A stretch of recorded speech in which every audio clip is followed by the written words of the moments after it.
નમસ્કાર મિત્રો, આજના લેક્ચરની અંદર આપણે વાણિજ્ય વ્યવસ્થા અને સંચાલનમાં સ્વાધ્યાય 2 સંચાલનના સિદ્ધાંતો પ્રિન્સિપલ ઓફ મેનેજમેન્ટમાં વિકલ્પો અને ટૂંકા પ્રશ્નોની ચર્ચા કરીશું. મિત્રો, આ ચેપ્ટરનું બોર્ડની અંદર વેઇટેજ 6 માર્કનું રહેલું છે. આપણા 2019-20ના તેજસ્વી વિદ્યાર્થીઓ છે. મિત્રો, તમે પણ જો ખૂબ સરસ મહેનત કરશો તો તમે એમનો પણ રેકોર્ડ તોડીને વધુ સારા ટકા લાવી શકશો. નીચેના પ્રશ્નોના જવાબનો સાચો વિકલ્પ પસંદ કરીને લખો. ક્વેશ્ચન નંબર 1 છે કે સંચાલનના સિદ્ધાંતો એટલે શું? તો ધંધાકીય એકમમાં સાનુકૂળ માનવ વર્તન સર્જવા માટે અમુક નિયમો કે સિદ્ધાંતો ઘડવા પડે જેથી દેશ સિદ્ધિનું કાર્ય સરળ બને, જેને સંચાલનના સિદ્ધાંતો કહે છે. અને આજે જુદા જુદા સંચાલન શાસ્ત્રીઓ છે, henry Fayol, Frederick Taylor, સી.કે. Prahlad, એલ્ટન મેયો, પીટર એફ ડ્રકર, એમનો જે અનુભવ છે એના આધારે આપેલા સિદ્ધાંતો છે. તો આન્સર આવશે એ, અનુભવનો નિચોડ.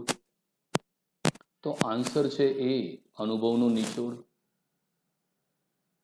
નીચેનામાંથી કયા પરિબળમાં ફેરફારને કારણે સંચાલનના સિદ્ધાંતોમાં બદલાવ લાવવાની જરૂરિયાત ઊભી થાય છે? તો મિત્રો, સંચાલનના સિદ્ધાંતો એ જડ નથી પણ પરિવર્તનશીલ છે. મિત્રો, સમય અને સંજોગ બદલાય એટલે ટેકનોલોજીમાં ફેરફાર થાય, અને જ્યારે ટેકનોલોજીમાં ફેરફાર થાય ત્યારે તમારા સંચાલનના સિદ્ધાંતોમાં પણ ફેરફાર લાવવાની જરૂરિયાત રહેલી છે. તો આન્સર છે સી, ટેકનોલોજીમાં ફેરફાર. વૈજ્ઞાનિક સંચાલન વિચારધારાના પ્રણેતા કોણ છે? તો વૈજ્ઞાનિક સંચાલનનો ખ્યાલ આપનાર છે ફ્રેડરિક ટેલર. મિત્રો, એને ફાધર ઓફ સાયન્ટિફિક મેનેજમેન્ટ કહે છે. એમને દુનિયાને વૈજ્ઞાનિક સંચાલનનો ખ્યાલની રજૂઆત કરી હતી. મિત્રો, તો આન્સર છે બી, ફ્રેડરિક ટેલર. 19મી સદીના અંત સુધીમાં જે વિચારધારાઓ રજૂ થઈ તેને કઈ વિચારધારાઓ કહે છે? તો 19મી સદીના અંત સુધીમાં જે વિચારધારાઓ રજૂ થઈ એને પ્રશિષ્ટ વિચારધારાઓ કહેવામાં આવે છે. તો આન્સર છે સી, પ્રશિષ્ટ વિચારધારા. 9 પ્રશિષ્ટ વિચારધારાના પ્રણેતા કોણ હતા? તો 9 પ્રશિષ્ટ વિચારધારાના પ્રણેતા એલ્ટન મેયો હતો, જેને હોર્થન પ્રયોગો દ્વારા પોતાના સિદ્ધાંતની રજૂઆત કરી હતી.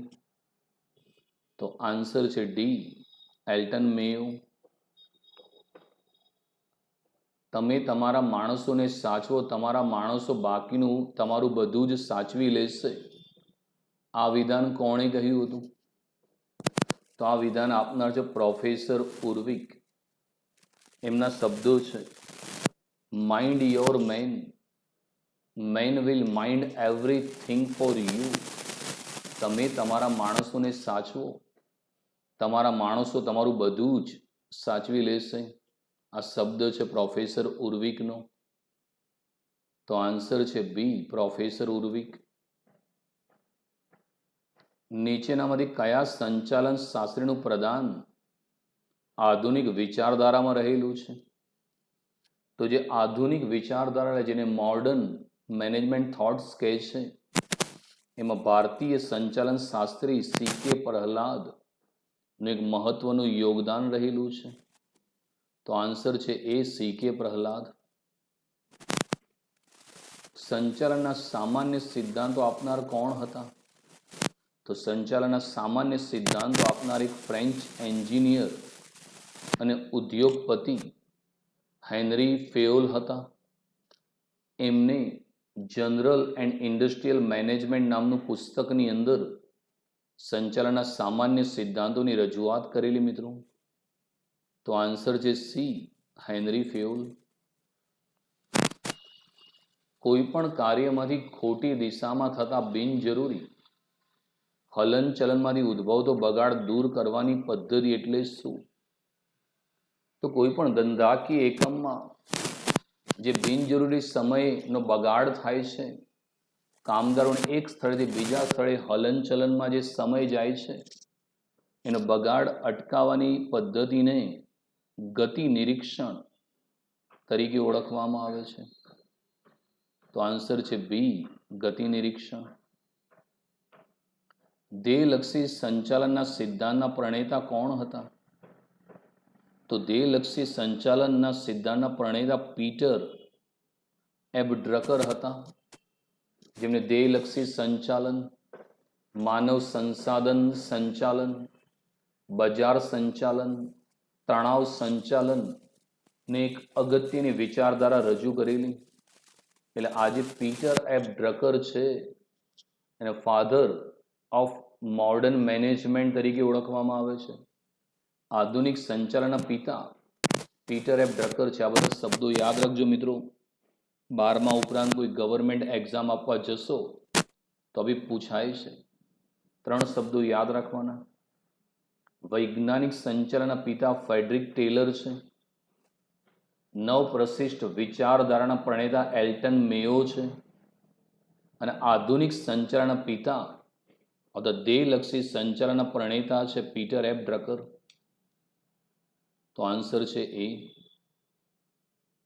શ્રમ વિભાજનના અમલ દ્વારા નીચેનામાંથી કઈ પ્રવૃત્તિ શક્ય બને છે? તો મોટા ધંધાકીયમાં શ્રમ વિભાજન કરવું જોઈએ. શ્રમ વિભાજન એટલે કાર્યોની વહેંચણી. સંચાલકો અને કર્મચારી વચ્ચે કામની યોગ્ય વહેંચણી કરવી જોઈએ.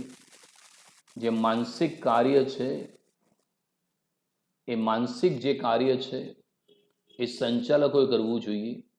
અને શારીરિક કામમાં જે વ્યક્તિ જે કામમાં નિષ્ણાંત હોય એને કામ સોંપવું જોઈએ.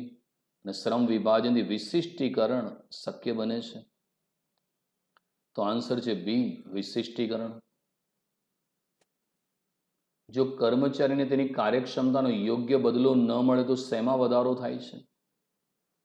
ધંધાકીયમાં મિત્રો જે કર્મચારી છે એ કાર્યક્ષમતાથી કામ કરે, તમે બદલો મતલબ બરાબર પગાર વેતન ના આપો તો એ કર્મચારી તમારી નોકરી છોડીને બીજી જગ્યાએ નોકરી કરવા જતો રહે. અને કર્મચારી તમારી નોકરી છોડીને બીજી જગ્યાએ જાય એને મજૂર ફેરબદલીના નામે ઓળખવામાં આવે છે. આન્સર છે એ. એટલે જો તમે કર્મચારીનો કાર્યક્ષમતાનો બદલો ના આપો તો મજૂરો તમારી નોકરી છોડી દે, એટલે મજૂર ફેરબદલી દરમાં વધારો થાય.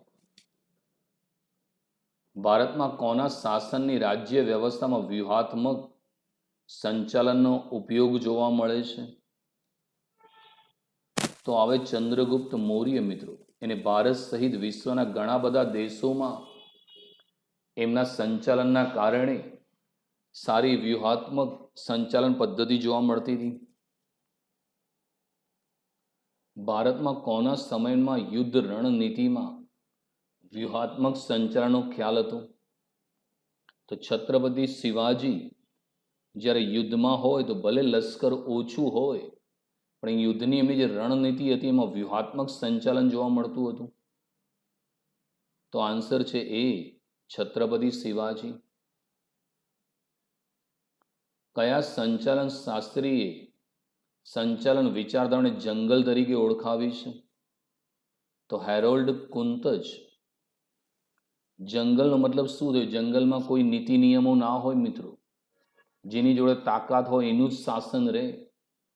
તો આજના સમયની અંદર પણ જેની પાસે નાણાં છે, સારી ટેકનિક છે, સારી ટેકનોલોજી છે એ જ બજારમાં ચાલે છે. આજે તમે એમેઝોન, ગૂગલ, એપલ, માઇક્રોસોફ્ટનું તમે જો સમગ્ર વિશ્વની અંદર એક સામ્રાજ્ય જોવા મળે છે. તો આન્સર છે ડી, હેરોલ્ડ કુંતજ. સંચાલનના સિદ્ધાંતો માનવીની કઈ બાબત સાથે સંબંધ ધરાવે છે? તો સંચાલનમાં માનવી કેન્દ્ર સ્થાને છે. એમાં માનવ વર્તણૂક સાથે સીધો સંબંધ છે. તો આન્સર છે સી, વર્તણૂક. નીચેના પ્રશ્નોના ઉત્તર એક વાક્યમાં આપો. સંચાલનના સિદ્ધાંતો એટલે શું? આઈએમપી ક્વેશ્ચન છે. ધંધાકીય એકમમાં માનવ વર્તણૂકને સાનુકૂળ કરવા માટે અમુક નિયમો, સિદ્ધાંતો ઘડવા પડે, જેથી દેશ સિદ્ધિ સરળ બને. આ સિદ્ધાંતોને સંચાલનના સિદ્ધાંતો કહે છે. એટલે તમારા ધંધામાં જે કર્મચારી છે એની વર્તનમાં તમે સુધારો લાવો છે, સરસ રીતે કામ કરે, કાર્યક્ષમતાથી કામ કરે, તો એના માટે તમારે અમુક નિયમો અને સિદ્ધાંતો ઘડવા પડે કે જે કાર્યક્ષમ કર્મચારી છે એને તમારે વધુ વેતન આપવું પડે, બોનસ, નફામાં ભાગ જેવી પ્રવૃત્તિઓ કરાવવી પડે, જેથી દેશ સિદ્ધિનું કાર્ય સરળ બને, જેને સંચાલનના સિદ્ધાંતો કહે છે. બીજું છે સમય નિરીક્ષણ એટલે શું? કોઈ પણ કાર્યનો ભાગ પૂર્ણ કરવા કેટલો સમય લાગે છે તે અંગે કરવામાં આવતો અભ્યાસ એટલે સમય નિરીક્ષણ. મિત્રો, કોઈ પણ તમારે કાર્ય પૂરું કરવું છે તે પૂરું કરવા માટે તમારે કેટલો સમય લાગે છે એ માટે તમારે એક વૈજ્ઞાનિક અભ્યાસ કરવો પડે, એને સમય નિરીક્ષણ છે. અને એને કારણે તમારા દરેક કામ સમયસર થશે, સમયનો બગાડ અટકશે અને દેશ સિદ્ધિનું કાર્ય સરળ બનશે. મિત્રો, હુકમની એક વાક્યતા એટલે શું? કોઈ પણ કામગીરી કે પ્રવૃત્તિ અંગે કર્મચારીને એક જ ઉપરી અધિકારી પાસેથી હુકમો મળવા જોઈએ, જેને હુકમની એક વાક્યતાનો સિદ્ધાંત કહે છે. આ સિદ્ધાંત મિત્રો હેનરી ફેયોલે આપેલો. હેનરી ફેયોલ સ્પષ્ટ માનતા હતા કે જો કોઈ કર્મચારીને જુદા જુદા સંચાલકો જુદા જુદા હુકમો આપે તો કર્મચારીમાં મૂંઝવણ ઊભી થાય કે મારે કોના હુકમનું પાલન કરવું. માટે એ સ્પષ્ટ હતા કે કોઈ પણ કામગીરી કે પ્રવૃત્તિ સોંપી તો એ કર્મચારી એક જ અધિકારી હોવો જોઈએ, એની પાસેથી હુકમ મળવા જોઈએ, જેથી કર્મચારીને ખબર રહે કે મારે ફક્ત આ જ હુકમનું પાલન કરવાનું છે, બીજા હુકમનું પાલન કરવાનું નથી. સંચાલનની વિચારધારાઓ એટલે શું? જુદા જુદા સમયે અનેક સંચાલન શાસ્ત્રીઓએ સંચાલન અંગે અલગ અલગ મત દર્શાવીને જે જુદા જુદા સિદ્ધાંતો આપ્યા છે તેને સંચાલનની વિચારધારા કહે છે. મિત્રો, જુદા જુદા સંચાલન શાસ્ત્રીઓ Henri Fayol, Frederick Taylor, Max Weber, Gilbreth, Peter F Drucker, William Ouchi, George R Terry, C K Prahalad, આ લોકોએ જુદા જુદા સમયે સંચાલન અંગે પોતાના વિચારો અને સિદ્ધાંતો રજૂ કર્યા છે, જેને સંચાલનની વિચારધારા કહે છે. કોઈએ પ્રશિષ્ટ વિચારધારાની રજૂઆત કરી તો કોઈએ નવ પ્રશિષ્ટ વિચારધારા, કોઈ વર્તનલક્ષી વિચારધારા, તો કોઈ આધુનિક વિચારધારા રજૂ કરી. તો જુદા જુદા સમયે અનેક સંચાલન શાસ્ત્રીઓએ સંચાલન અંગે અલગ અલગ મત દર્શાવીને જે જુદા જુદા સિદ્ધાંતો આપ્યા છે તેને સંચાલનની વિચારધારા કહે છે. વર્તન સંબંધિત વિચારધારામાં કયા કયા ખ્યાલોનો સમાવેશ થાય છે? તો વર્તન સંબંધિત વિચારધારામાં આંતરમાનવીય સંબંધો, અભિપ્રેરણ, નેતૃત્વ, ઔદ્યોગિક ઝઘડાનો નિકાલ, માહિતી સંચારની પ્રક્રિયા વગેરે બાબતોનો સમાવેશ થાય છે. વર્તન સંબંધિત વિચારધારાઓ, કારણ કે ધંધાકીય માનવનું વર્તન જે છે, વર્તન એને સાનુકૂળ બનાવવા પડે. એ માટે આંતરમાનવીય સંબંધો એટલે કે માલિક અને મજૂર વચ્ચેના સંબંધો ખૂબ જ સારા હોવા જોઈએ. અભિપ્રેરણ એટલે કર્મચારીને કાર્યક્રમ માટે સતત પ્રેરણા આપવી જોઈએ. નેતૃત્વ એટલે સારી લીડરશીપ હોવી જોઈએ કે જે કર્મચારીને સમય સમયના અંતે માર્ગદર્શન આપે. ઔદ્યોગિક ઝઘડાનો નિકાલ એટલે માલિક અને મજૂર વચ્ચે જે ઝઘડા થાય એનો નિકાલ પણ અમુક અમુક સમયે થવો જરૂરી છે. માહિતી સંચારની પ્રક્રિયા એટલે નિમ્ન સપાટીએ જે કાર્ય થાય છે એની માહિતી ઉચ્ચ સપાટીને સમયસર મળવી જોઈએ, એનો સમાવેશ થાય છે. આધુનિક વિચારધારામાં સંચાલનને અન્ય કયા વિષયો સાથે સંબંધ જોવા મળે છે? તો આધુનિક વિચારધારામાં સંચાલન ને અન્ય જે વિષયોની સાથે સંબંધ છે એની વાત કરીએ મિત્રો. કારણ કે સમય બદલાયો છે, તો સમય ટેકનોલોજીમાં બદલાવ થતા આધુનિક વિચારધારામાં સંચાલનની સાથે મનોવૈજ્ઞાનિક, સમાજશાસ્ત્ર, આંકડાશાસ્ત્ર, ગણિતશાસ્ત્ર, કમ્પ્યુટર ઇન્ફોર્મેશન ટેકનોલોજીના ઉપયોગની હિમાયત કરવામાં આવી છે. તો હવે આધુનિકની અંદર મનોવૈજ્ઞાનિક એટલે કર્મચારીનો એક મનોવૈજ્ઞાનિક પણ અભ્યાસ થાય છે મિત્રો. સમાજશાસ્ત્ર, કર્મચારી એક સામાજિક પ્રાણી છે, તો સમાજ સાથે સંકળાયેલો છે. તમારા આંકડાકીય માહિતી ભેગી કરવા માટે આંકડાશાસ્ત્ર જોઈએ. અમુક વસ્તુનું કેલ્ક્યુલેશન, ગણતરી માટે ગણિતશાસ્ત્ર, અને આજના સમયમાં ઇન્ફોર્મેશન ટેકનોલોજી દ્વારા તમે સમગ્ર વિશ્વની અંદર વેપાર કરી શકો છો. સંસાધનોનો ઇષ્ટતમ ઉપયોગ એટલે શું? સંસાધનોનો ઇષ્ટતમ ઉપયોગ એટલે સંચાલનના સિદ્ધાંતો દ્વારા એવી રીતે ઉપયોગ કરવો કે જેથી ઓછામાં ઓછા ખર્ચે વધુમાં વધુ લાભ મેળવી શકાય. આજના સમયમાં મિત્રો હરીફાઈ ખૂબ છે, અને જો તમારે હરીફાઈમાં ટકવું છે તો તમારે સસ્તામાં વસ્તુ આપવી પડશે. તમારી પાસે જે સાધન છે એનો શ્રેષ્ઠ ઉપયોગ કરવો પડશે. તો ધંધાકીય એકમ ઓછામાં ઓછા ખર્ચે મહત્તમ ઉત્પાદન કરે, મહત્તમ લાભ પ્રાપ્ત કરે, તો એને સંસાધનનો ઇષ્ટતમ ઉપયોગ કહે છે. સંચારની પ્રશિષ્ટ વિચારધારાના મુખ્ય પ્રણેતા કોણ હતા? મુખ્ય કીધું છે એટલે બધા લખવા પડશે. તો સંચારની પ્રશિષ્ટ વિચારધારામાં Frederick Taylor, Max Weber, Gilbreth, Henry Gantt અને હેનરી ફેયોલનો સમાવેશ થાય છે મિત્રો.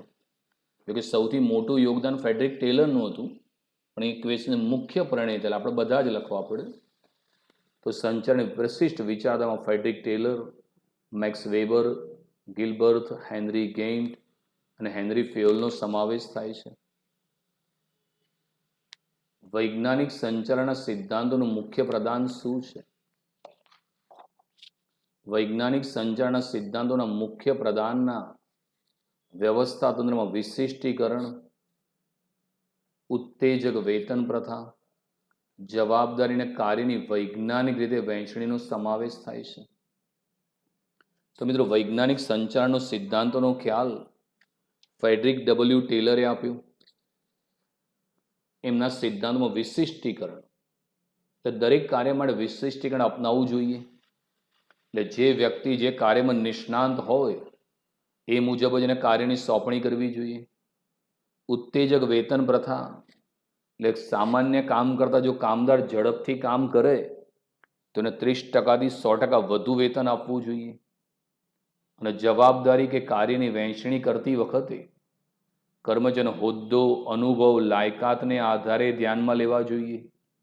જેનો હોદ્દો ઊંચો એને સત્તા વધુ આપવી જોઈએ, હોદ્દો નીચો અને સત્તા ઓછી આપવી જોઈએ. સંચાલનની પ્રશિષ્ટ વિચારધારાની મુખ્ય મર્યાદા જણાવો.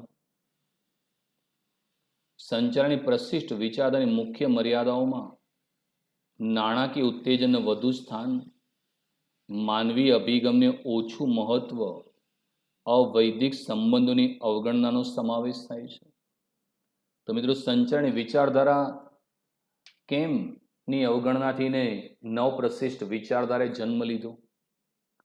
કારણ કે સંચાલનની પ્રશિષ્ટ વિચારધારા હતી એમાં નાણાકીય ઉત્તેજન વધુ હતું. એટલે ફક્ત નાણાં વધુ આપવાથી કામ થાય એવું માની લેવામાં આવતું હતું. માનવી અભિગમનો ઓછું મહત્વ, માણસને પણ એક યંત્ર ગણીને ઉત્પાદન પર ભાર મુકાતું હતું. અને અવૈધિક સંબંધો એટલે માલિક અને મજૂર વચ્ચેના જે સંબંધો છે એની અવગણના થઈ હતી.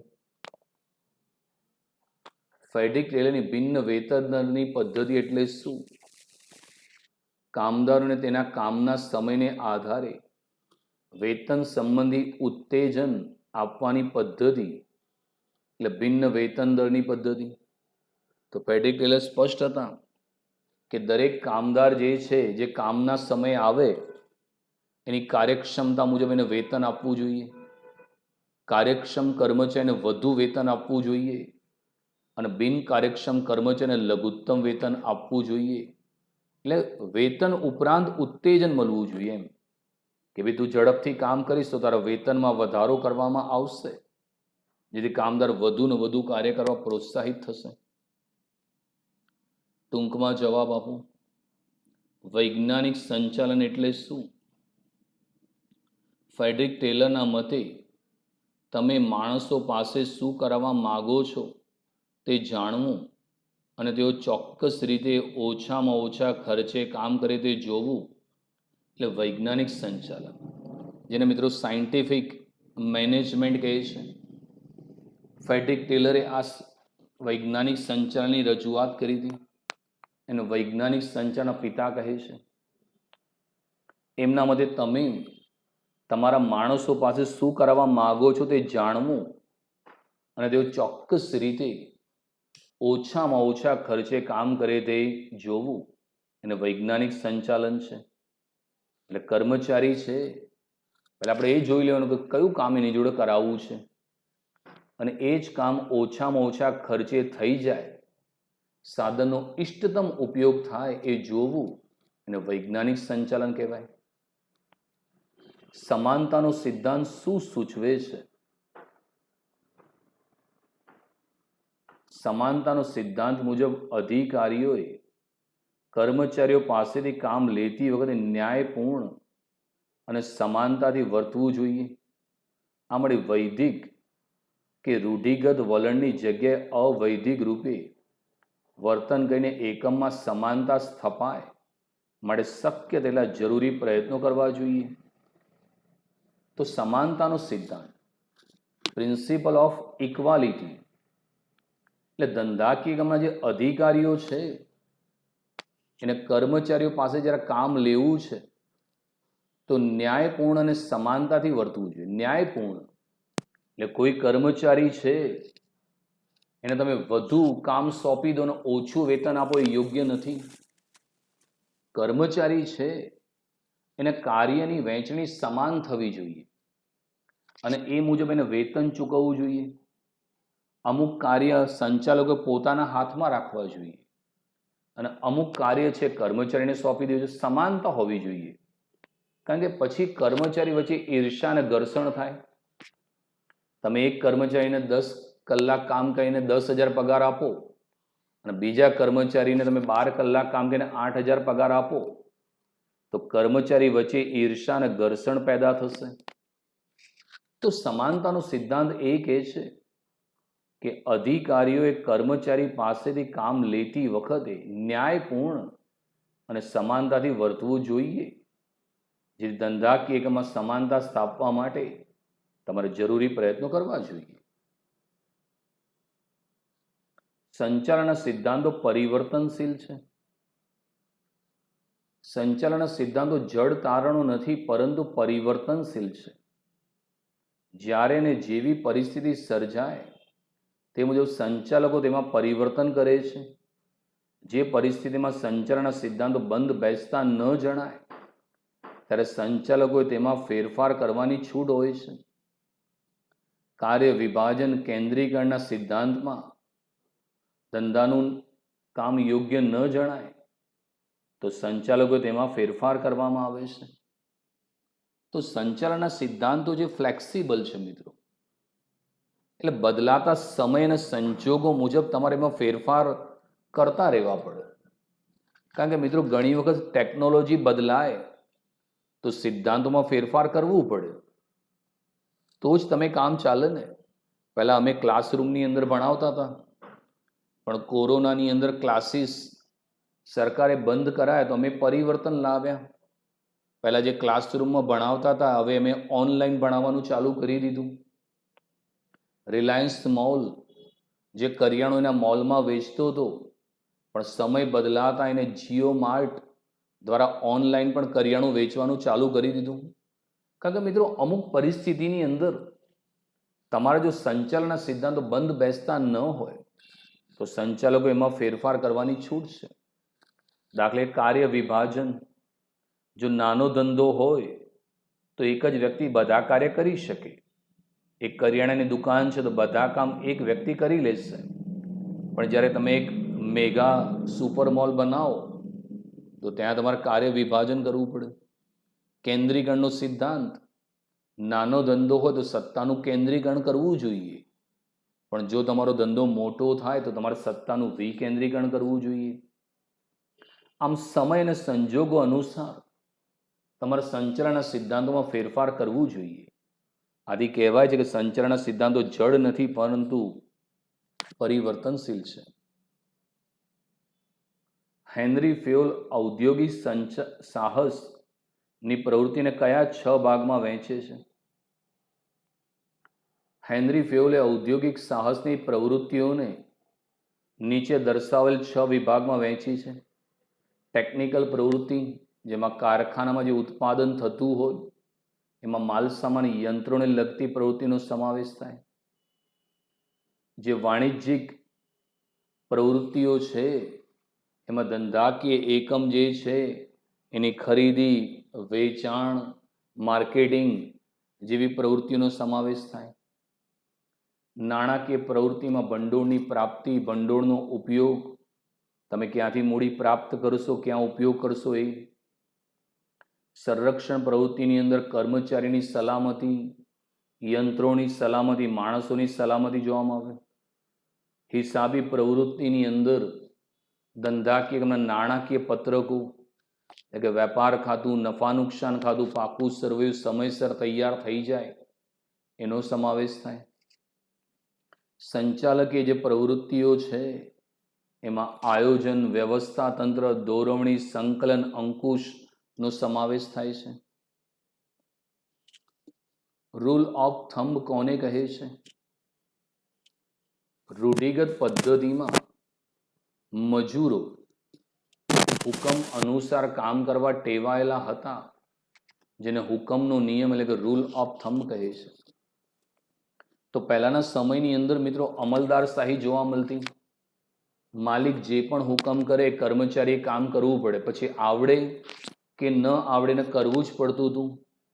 તો જે રૂઢિગત પદ્ધતિ હતી એમાં મજૂરો માલિકના હુકમ મુજબ કામ કરવા ટેવાયેલા હતા, એને હુકમનો નિયમ રૂલ ઓફ થંબ કહે છે. હુકમની એક વાક્યતાનો સિદ્ધાંત જણાવો. કોઈ પણ કર્મચારી એક સાથે એક કરતા વધુ ઉપરી અધિકારીઓના હુકમનું પાલન કરી શકે નહીં. તેથી આ સિદ્ધાંત મુજબ કોઈ પણ કામગીરી કે પ્રવૃત્તિ અંગે કર્મચારીને એક જ ઉપરી અધિકારી તરફથી હુકમો મળવા જોઈએ અને પોતાના કાર્ય કે વિભાગની પ્રવૃત્તિઓ માટે કર્મચારીઓ એ જ વિભાગીય અધિકારીને જવાબદાર હોવા જોઈએ. એક કરતાં વધારે અધિકારીઓ કર્મચારીને હુકમ આપે ત્યારે ઔદ્યોગિક શિસ્ત જળવાતી નથી. હુકમની એક વાક્યતાનો સિદ્ધાંત, principal of unity of command. જો 2 માર્કમાં પૂછે તો તમારે એટલી ડિટેલ્સ આપવી પડે. 1 માર્કમાં પૂછે તો ફક્ત વ્યાખ્યા લખવાની. તો હેનરી ફેયોલ સ્પષ્ટ છે કે કોઈ પણ કર્મચારી છે એ એક જ સમયને એક જ સાથે એક કરતાં વધુ અધિકારીના હુકમનું પાલન કરી શકે નહીં. કારણ કે જો એક કરતાં વધુ અધિકારી કર્મચારીને જુદા જુદા હુકમો આપે તો કર્મચારીમાં મૂંઝવણ ઊભી થાય કે મારા કોના હુકમનું પાલન કરવું. એટલે હેનરી ફેયોલ સ્પષ્ટ છે કે કોઈ પણ કામગીરી કે પ્રવૃત્તિ માટે કર્મચારી છે ને એક જ અધિકારી પાસેથી હુકમો મળવા જોઈએ અને કર્મચારી પોતાના કાર્ય અને પ્રવૃત્તિ માટે એ જ અધિકારીને જવાબદાર હોવો જોઈએ. કારણ કે જો એક કરતાં વધુ અધિકારી હુકમ કરશે તો કર્મચારી મૂંઝાઈ જશે, ગભરાઈ જશે કે કોના હુકમનું પાલન કરવું. પરિણામે ઔદ્યોગિક શિસ્ત જળવાશે નહીં. ટેલરે ભિન્ન વેતન દરની પદ્ધતિ વિશે સમજાવ્યું. વૈજ્ઞાનિક સંચારના પિતા ગણાતા ફ્રેડરિક ટેલરે કામદારો ને તેમના કામના સમયને આધારે વેતન આપવા અંગે જે ઉત્તેજન આપવાની પદ્ધતિ રજૂ કરી, જેને ટેલરની ભિન્ન વેતન દરની પદ્ધતિ કહે છે. આ પદ્ધતિમાં ટેલરે કારખાનામાં કામ કરતા દરેક કામદારોની કાર્યક્ષમતા અલગ અલગ હોવાથી તેને ધ્યાનમાં રાખીને વેતન આપવાની હિમાયત કરી છે. કાર્યક્ષમ કામદારોને વધુ ઉત્પાદન કરતા હોવાથી તેઓને વધુ વેતન મળવું જોઈએ અને ઓછી કાર્યક્ષમતાવાળા કામદારોને ઓછું વેતન મળવું જોઈએ. આ પ્રકારની વેતન પદ્ધતિને ટેલરની ભિન્ન વેતન દરની પદ્ધતિ કહે છે. તો ફ્રેડરિક ટેલર, જેને વૈજ્ઞાનિક સંચારના પિતા તરીકે ઓળખવામાં આવે છે, ફ્રેડરિક ટેલર સ્પષ્ટ હતા કે જ્યાં સુધી કામદારોને વધુ વેતન નહીં મળે ત્યાં સુધી એ વધુ સારું કાર્ય કરવા પ્રેરાશે નહીં. અને કામદારો છે એ કામના સમયને આધારે એને વેતન આપવું જોઈએ. તો કામના સમયને આધારે વેતન આપો, જેને ટેલરની ભિન્ન વેતન દરની પદ્ધતિ કહે છે. કારણ કે ફ્રેડરિક ટેલર સ્પષ્ટ છે કે તમારા ધંધામાં જે કર્મચારી કામ કરે છે એ દરેક કર્મચારીની કાર્યક્ષમતા જુદી જુદી હોય છે. હવે કાર્યક્ષમતા જુદી જુદી હોય તો વેતન પણ જુદું જુદું આપવું જોઈએ. દાખલા તરીકે જે કર્મચારી કાર્યક્ષમ કર્મચારી છે એ વધુ ઉત્પાદન કરે છે તો એને વધુ વેતન આપવું જોઈએ. અને જે કર્મચારી બિનકાર્યક્ષમ છે અથવા ઓછી કાર્યક્ષમતા ધરાવે છે એને ઓછું વેતન મળવું જોઈએ. એને ઓછું વેતન મળશે તો એ કાર્યક્ષમતા વધારવાનો પ્રયત્ન કરશે કે ભાઈ મારે પણ વધારે વેતન લેવું છે. એટલે કાર્યક્ષમ કર્મચારી કાર્યક્ષમતા ટકાવી રાખશે અને બિનકાર્યક્ષમ કર્મચારી કાર્યક્ષમ બનવા માટે પ્રયત્ન કરશે. તો આ પ્રકારની વેતન પદ્ધતિને ટેલરની ભિન્ન વેતન દરની પદ્ધતિ કહે છે. સંચાલનના સિદ્ધાંતો એ માનવ વર્તણૂક પર આધારિત છે. ધંધાકીય એકમમાં માનવ વર્તણૂક સાનુકૂળ કરવા માટે અમુક નિયમો અને સિદ્ધાંતો ઘડવા પડે છે. તેને કારણે દેશ સિદ્ધિનું કાર્ય સરળ બને છે.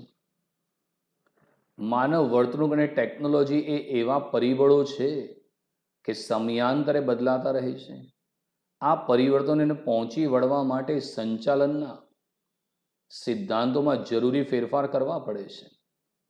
માનવીનું વ્યક્તિગત વર્તન અને જૂથ વર્તન જુદું જુદું હોય છે. એટલું જ નહીં, માનવ વર્તણૂક એ મનોવૈજ્ઞાનિક બાબત છે જે સંચાલનના સિદ્ધાંતોનો અમલ કરતી વખતે ધ્યાનમાં લેવાય છે. ટૂંકમાં એમ ચોક્કસ કહી શકાય કે સંચાલનના સિદ્ધાંતો એ માનવ વર્તણૂક પર આધારિત છે. મિત્રો, સંચાલન એટલે અન્ય વ્યક્તિ પાસેથી કામ લેવાની કળા.